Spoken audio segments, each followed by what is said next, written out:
Hey everyone, Jason here with my review of Jurassic World Dominion. I know I'm a couple days late. Yesterday was my birthday, so things were a bit hectic. But I'm going to go ahead and get into it. Quick spoiler warning in case you haven't seen the film. I'm going to try not to get into super spoilery territory, but just be forewarned if anything ekes out. You've been told. So, my initial thoughts on the film is that it was okay. About what I expected from Jurassic World film. Not that I didn't like it. Not that it wasn't, not that it wasn't enjoyable. It just after 6 films into the franchise, things are getting a bit predictable. One of the big draws of the film was bringing the original cast of Sam Neill, Laura Dern, and Jeff Goldblum back together and pairing them with the this generation's cast, including Chris Pratt and Bryce Dallas Howard. That was definitely an interesting dynamic. The only problem with that was you're spending most of the movie at the, kind of waiting for the two of these groups to get together, and the movie spends a very long time making that happen. It isn't until Millie's character connects with them that they all start to kind of converge on each other, and it's just so, I don't know, it's so predictable. It's just, as soon as both parties find out that the same person is involved in their own separate endeavors, and that it's just like, oh yeah, so that's how they're gonna meet. They're gonna link up in whatever. What was interesting coming out of Jurassic World: Fallen Kingdom was the fact that dinosaurs have been unleashed into the outside world. So people are having to go through their day-to-day lives in fear and caution of potential dinosaur attacks or just dinosaur obstructions. That was an interesting concept coming out. I was one of the big things about Fallen Kingdom that really had me excited for this film. And there are certainly elements of dinosaurs in the real world that is pretty cool. But for the most part, the big, climax of the feature actually takes place in a place very similar to Jurassic Park. Just like, the other films, and, in this isolated spot, so it doesn't really do much to explore the world of dinosaurs. There are a couple sequences where you kind of, see dinosaurs in the real world, and it's pretty cool.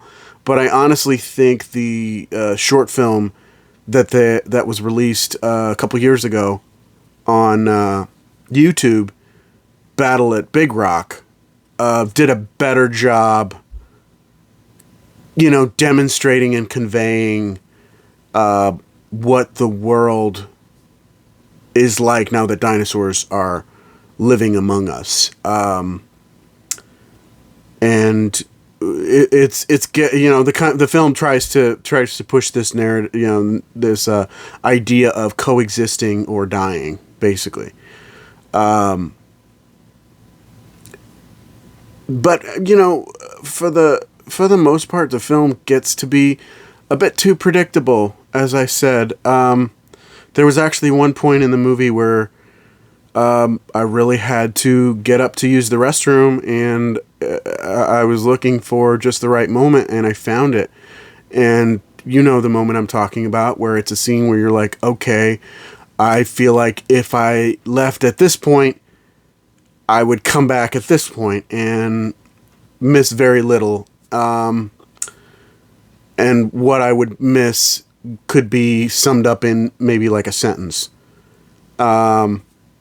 And that's exactly what happened.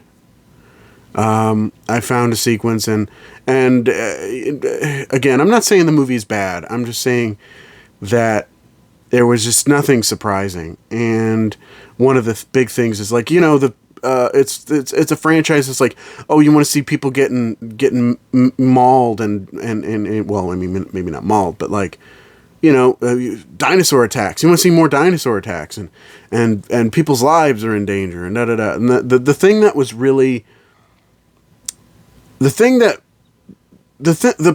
about these movies is that the first entry in each of the respective trilogies is a nail biter, because you don't know anything about these characters. You don't know who they are, where they came from, what's going on. And so every moment that they're being attacked by a dinosaur, something happens. It could be their last. And you're just in fear of that. Like, ooh, is this going to be it? Is this going to be it?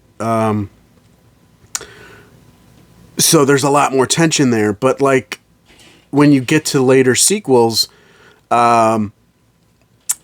specifically, like especially this one, the fear of losing established characters just steadily drops to the point where you're like, oh, they're not going to kill them off in the last one.